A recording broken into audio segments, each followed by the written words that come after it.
Dr. DeMarco, is third eye colonoscopy useful in patients who are referred for a positive CT colonography or virtual colonoscopy, as it's often called?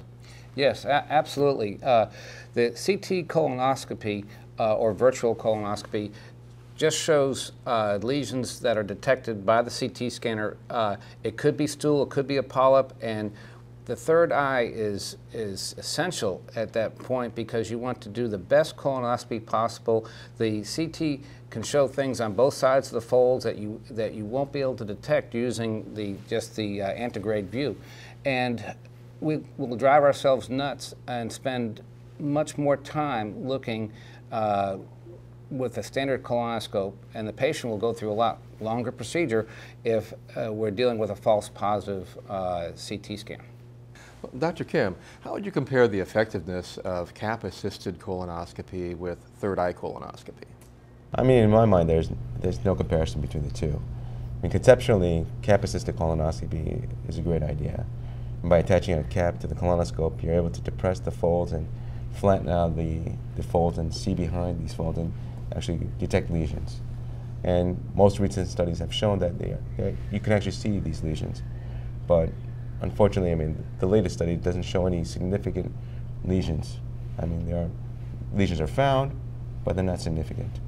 And I think the big difference between third eye and the cap-assisted is the fact that with third eye, not only are we finding all these lesions that you would find with cap-assisted, you're finding more. And they're actually significant lesions that are being found with the third eye colons. Dr. Gross, there's been some talk lately about retroflexing a standard colonoscope in the right colon. Do you think you'd find as many lesions that way as you can with the third eye? So when you look at the data, the data is mixed.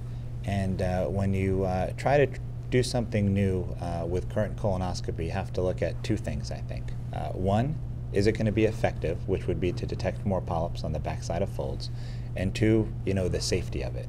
So there are things in the literature to suggest that it might not be the safest thing to do to retroflex in the right side of the colon. There are some studies that have been done, and they didn't have any major complications, which is good.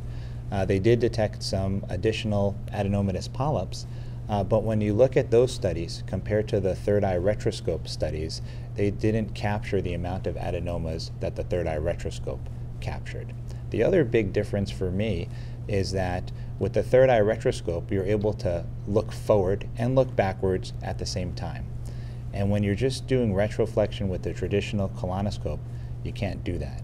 So one, I think endoscopists wouldn't be entirely comfortable retroflexing in the right side of the colon on a regular basis.